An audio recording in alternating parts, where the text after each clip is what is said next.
11 अक्टूबर नवरात्रि नवमी तिथि पर गाय को खिलाते यह एक चीज होगी हर मनोकामना पूरी। नमस्कार दोस्तों, राधे राधे, जय श्री कृष्णा, हर हर महादेव, जय माता दी। दोस्तों, स्वागत है आप सभी का आपके अपने चैनल में। आज की वीडियो बेहद खास और ज्ञानवर्धक होने वाली है, क्योंकि आज हम आपको बताएंगे कि शारदीय नवरात्रि की नवमी तिथि के दिन यानी 11 अक्टूबर को गौ माता को यह चीज खिला देंगे तो मानकर चलिए आपका भाग्य बदल जाएगा। आपके सभी कष्ट, दुख, दर्द और समस्याएं एक ही दिन में समाप्त हो जाएंगी। मित्रों, अगर आप गौ माता से जुड़े कुछ खास उपाय कर लेते हैं तो मानकर चलिए कि आपका भाग्य बदलने में देर नहीं लगेगी। इसीलिए आपको इस वीडियो को पूरा देखना होगा, तभी आप इसका लाभ प्राप्त कर पाएंगे। माताएं एवं बहनें, आपसे अनुरोध है कि इस वीडियो को सच्चे दिल से लाइक करें और कमेंट बॉक्स में जय गौ माता अवश्य लिखें और सच्चे हृदय से इस वीडियो को लाइक करें, जिससे गौ माता की कृपा आप पर बनी रहे। आज का उपाय आपको इस नवरात्रि के दिन रोड़पति से करोड़पति बना सकता है। मानकर चलिए कि एक ही दिन में आपके भाग्य के तारे बदल जाएंगे, सुख सौभाग्य की प्राप्ति होगी और आप एक सफल व्यक्ति बन जाएंगे। अगर आप शारदीय नवरात्रि की नवमी तिथि के दिन यह उपाय कर लेते हैं तो माँ लक्ष्मी की कृपा अवश्य होगी और आप धनवान बन जाएंगे। चलिए जानते हैं कि 11 अक्टूबर को शारदीय नवरात्रि की नवमी तिथि के दिन गौ माता को क्या खिलाना है। यह एक छोटा सा उपाय है जिसे करने पर रोड़पति भी करोड़पति बन जाएगा। सभी संकट, परेशानियां, पितृदोष, मृत्युदंड सभी का अंत हो जाएगा। पूरे साल भर आपके घर में धन दौलत की कमी नहीं होगी। 7 पीढ़ियों तक आपके घर में समृद्धि बनी रहेगी और आपके सभी दुख, कष्ट और संकट दूर हो जाएंगे। तो मित्रों, इस नवरात्रि की नवमी तिथि पर आपको यह उपाय अवश्य करना चाहिए। यह उपाय बहुत ही शक्तिशाली और प्रभावशाली है। इससे तत्काल आपके जीवन की गरीबी खत्म हो जाएगी। यह उपाय जीवन बदलने वाला है और जैसा कि शास्त्रों में कहा गया है, गौ माता के शरीर में 33 कोटि देवी देवताओं का वास होता है। उनकी सेवा करने से सभी देवी देवताओं की कृपा प्राप्त होती है। इस दिन गौ माता को एक खास चीज खिलाने से आपके जीवन में सुख, समृद्धि और धन की वृद्धि होगी। गाय को जो खिलाना है वह है एक विशेष प्रकार का गुड़ और अक्षत। ध्यान रखें कि गर्मियों में गाय को गुड़ ना खिलाएं, लेकिन सर्दियों में गुड़ और अक्षत जरूर खिलाएं। यह उपाय बहुत ही प्रभावशाली है और आपकी किस्मत को बदल सकता है। इसके अलावा अगर आप चाहते हैं कि माँ लक्ष्मी की कृपा आप पर बनी रहे तो आप पीपल के पेड़ के नीचे सरसों का चौमुखी दीपक बनाकर जलाएं। यह उपाय भी बहुत प्रभावशाली है और इसे करने से आपकी मनोकामनाएं पूर्ण होंगी। आप इसे जरूर आजमाएं और देखिए कैसे आपके जीवन में चमत्कार होता है। पुराणों में कहा गया है कि जो लोग गाय के प्रति प्रेम रखते हैं वे भाग्यवान होते हैं।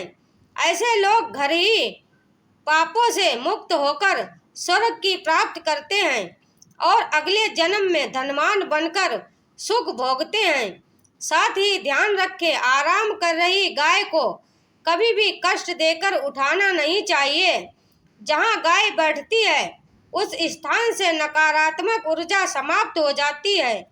जो लोग गाय के बैठने की जगह को नियमित रूप से साफ रखते हैं वह अपने जाने अनजाने में किए गए पापों से मुक्त होकर गौलोक में स्थान प्राप्त करते हैं। गाय को डंडे से मारकर उठाना या उस पर पानी डालकर उठाने से मनुष्य पाप का भागी बनता है और अगले जन्म में उसे दर्द भोगना पड़ता है। शास्त्रों में बताया गया है कि गाय का दूध उसके बछड़े के लिए होता है। बछड़े से बच जाए जो दूध वो मनुष्य के लिए होता है, लेकिन कुछ लोग बछड़े के हिस्से का दूध भी निकाल लेते हैं, जो कि घोर पाप माना जाता है। ऐसा करने से दूध निकालने वाला और उसे पीने वाला दोनों पाप के भागी बन जाते हैं। साथ ही शास्त्रों में कहा गया है कि गाय और बैल की पीठ पर कभी नहीं बैठना चाहिए। ऐसा करने से महापाप लगता है और उस व्यक्ति को नरक की यातनाएं भोगनी पड़ती हैं। गाय और बैल महादेव और महादेवी के अंश माने जाते हैं, क्योंकि नंदी ने स्वयं अपनी इच्छा से महादेवी की सवारी बनने को स्वीकार किया था। शास्त्रों में गाय के दान का भी बहुत महत्व बताया गया है, परंतु वृद्ध और बीमार गाय का दान कभी नहीं करना चाहिए। कठोपनिषद में नचिकेत की कथा भी इसका उल्लेख करती है। जब उन्होंने अपने पिता द्वारा वृद्ध गायों के दान का विरोध किया था।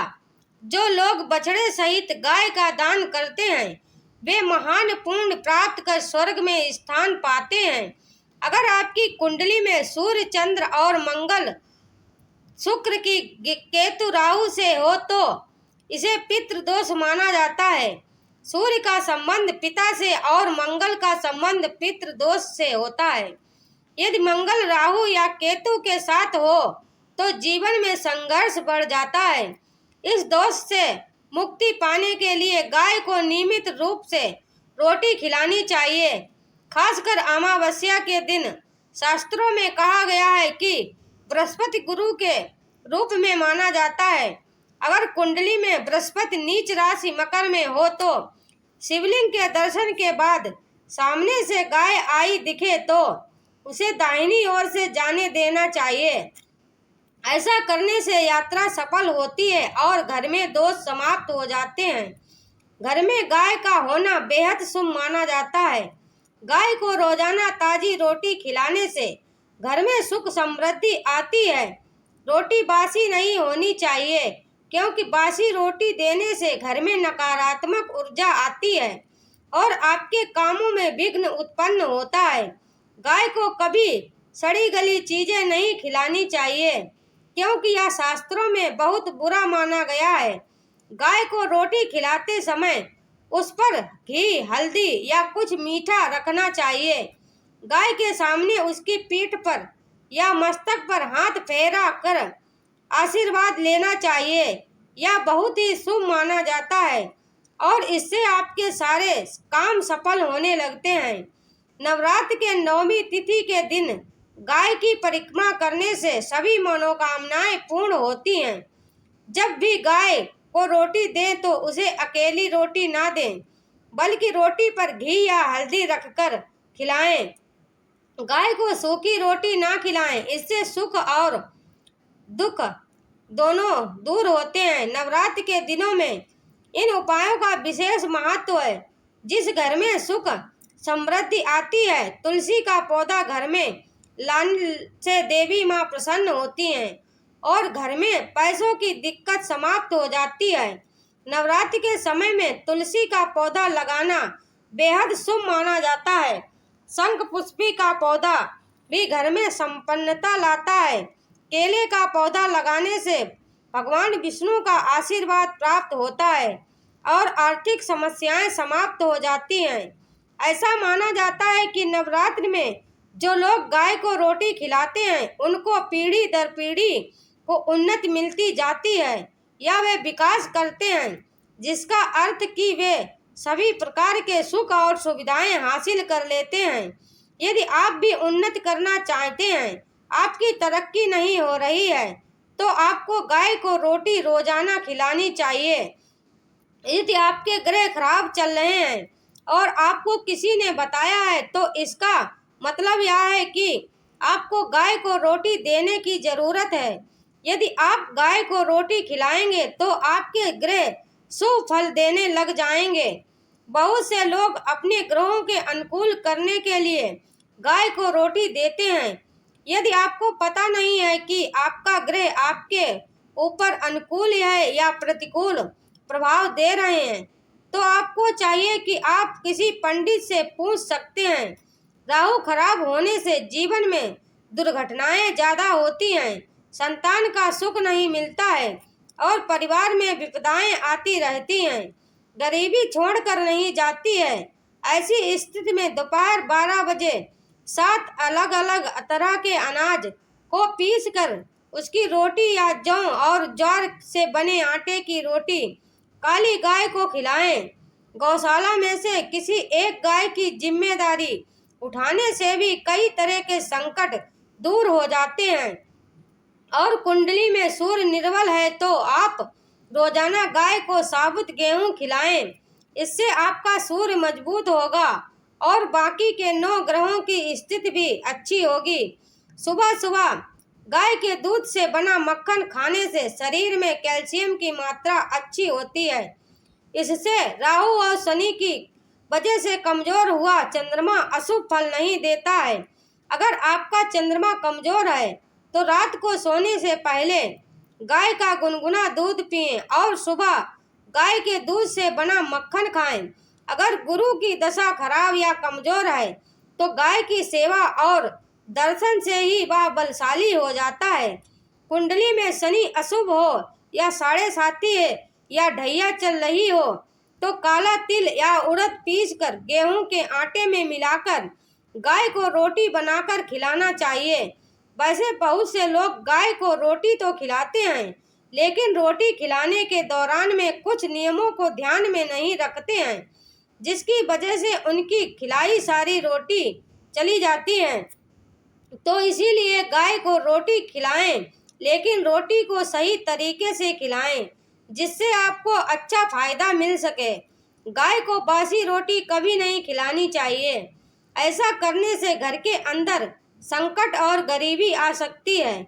आजकल घरों के अंदर यह देखा गया है कि गाय के लिए रोटी रख दी जाती है, लेकिन कुछ दिनों बाद उसे खिलाई जाती है। यदि आप भी ऐसा करते हैं तो आपकी कोई भी समस्या का समाधान नहीं होगा और गाय जब बैठी हो तभी रोटी खिलाना काफी अच्छा होता है। हालांकि जब गाय खड़ी हो तब भी आप रोटी खिला सकते हैं। गाय को सुबह रोटी खिलाया जाना चाहिए, शाम को रोटी खिलाना अच्छा नहीं माना जाता है। जिस तरीके से आपको गाय को रोटी खिलाना बताया गया, आपको इस तरीके से ही रोटी खिलाई जानी चाहिए, तभी आपकी मनोकामना पूर्ण होती है। नवरात्र में अगर आप कुछ वृक्षारोपण करते हैं तो माँ भगवती की विशेष कृपा आप पर बरसती है। दुर्वा लगभग सभी देवी देवताओं की पूजा एवं अनुष्ठान के समय चढ़ाया जाने वाला बहुत काम का घास है। श्री गणेश भगवान का तो यह सबसे प्रिय वनस्पति माना जाता है। इसे नवरात्र में अवश्य लगाएं। अगर आपके पास जमीन है तो जमीन पर लगाएं या फिर गमले में भी लगा सकते हैं। अपराजिता माँ दुर्गा का एक नाम अपराजिता भी है। अपराजिता लता में होती है और वह बहुत आसानी से लगाई जा सकती है। यह 2 रंगों में होती है, नीला और सफेद। इसे शंख पुष्पी और विष्णुकांता के नाम से भी जाना जाता है। अपराजिता सिंगल परत के अलावा डबल परत में भी होती है। डबल परत वाला अपराजिता ज्यादा सुंदर दिखता है। दोनों ही रंगों के अपराजिता के पुष्प माँ दुर्गा को बहुत प्रिय हैं। इसीलिए इसे नवरात्र में किसी भी एक दिन जिस पौधे का रोपण अवश्य करना चाहिए। ऐसा करने से माँ दुर्गा की विशेष कृपा बरसती है। अपराजिता के फूल न केवल पूजा में चढ़ाए जाते हैं, बल्कि इसे ब्रेन टॉनिक भी कहते हैं।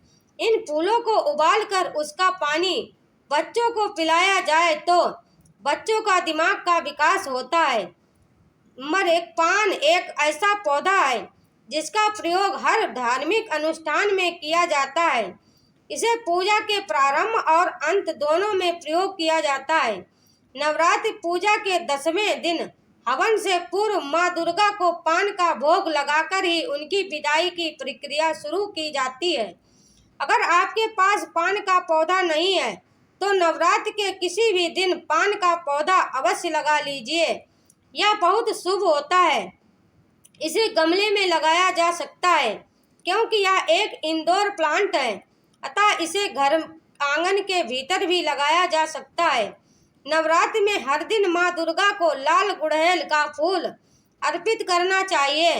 लाल गुड़हल के फूल से देवी की पूजा का वर्णन विभिन्न पुराणों और शास्त्रों में बताया गया है, लेकिन कम लोगों को पता है कि देवी को समी का पत्ता भी अत्यंत प्रिय है। नवरात्र में देवी को गुड़हल और साथ में समी का एक पत्ता हर दिन चढ़ाएं तो माँ दुर्गा की असीम कृपा प्राप्त होती है। समी के पत्ते के संबंध में एक कथा भी मिलती है। कथा के अनुसार महाराज दशरथ को दशहरे के दिन ही समी के वृक्ष से सोने के सिक्कों की प्राप्त हुई थे। उसी समय से ही समी के वृक्ष की पूजा दशहरे के दिन करने की परंपरा चली आ रही है। साथ ही एक अन्य कथा में वर्णन मिलता है कि भगवान राम ने माँ दुर्गा की पूजा के साथ समी के पेड़ की भी पूजा की थी। मान्यता है कि नवरात्र के समापन पर दशमी तिथि के दिन समी के पेड़ की पूजा करने से घर में धन संपत्ति की वृद्धि होती है और भक्तों की मनोकामनाएं शीघ्र पूरी होती हैं। समी को बहुत ही चमत्कारी वृक्ष माना जाता है और इसका पेड़ लगाने से देवी देवताओं की विशेष कृपा प्राप्त होती है। इसे घर के दक्षिण या पूर्व दिशा में लगाना चाहिए और नियमित इसकी पूजा करनी चाहिए और दीप दिखाना चाहिए। इससे घर में ग्रहों का प्रतिकूल असर कम होता है। समी के पेड़ लगाने से शनि दोष से भी मुक्ति मिलती है। साथ ही इसके पत्तों से तंत्र मंत्र और नकारात्मक शक्तियों का प्रभाव खत्म हो जाता है। विजयदशमी के दिन प्रदोष काल में समी के वृक्ष की पूजा करनी चाहिए। देवी को समी का पत्ता चढ़ाते समय सबसे पहले इसे सिंदूर में डुबो दें। इसके बाद देवी का ध्यान करते हुए अपनी मनोकामना मन में रखें और फिर देवी को समी के पत्ते अर्पित करें। समी का पत्ता देवी के माथे पर रखना चाहिए, जैसे तुलसी को भगवान विष्णु के माथे पर रखते हैं। देवी दुर्गा के साथ साथ भगवान गणेश को भी समी का पत्ता अर्पित करें। गणेश जी की समी के पत्ते से पूजा करने पर जीवन में सुविधा बनी रहती है। तो मित्रों, शारदीय नवरात्र की 9वीं तिथि पर गौ माता को यह खास चीज खिलाएं और साथ ही इन पौधों का रोपण अवश्य करें ताकि जीवन में सफलता, सुख और समृद्धि प्राप्त हो। तो दोस्तों, आपको यह वीडियो कैसा लगा कमेंट में जरूर बताएं। अगर इस वीडियो से आपको कुछ नया ज्ञान मिला है तो कृपया हमें जरूर बताएं। आप चाहें तो वीडियो को लाइक करके भी अपनी प्रतिक्रिया दे सकते हैं। हमारे चैनल को सब्सक्राइब करें ताकि हम आपके लिए और भी महत्वपूर्ण जानकारी ला सकें। तब तक के लिए अपना ख्याल रखें। जय माता दी। राधे राधे।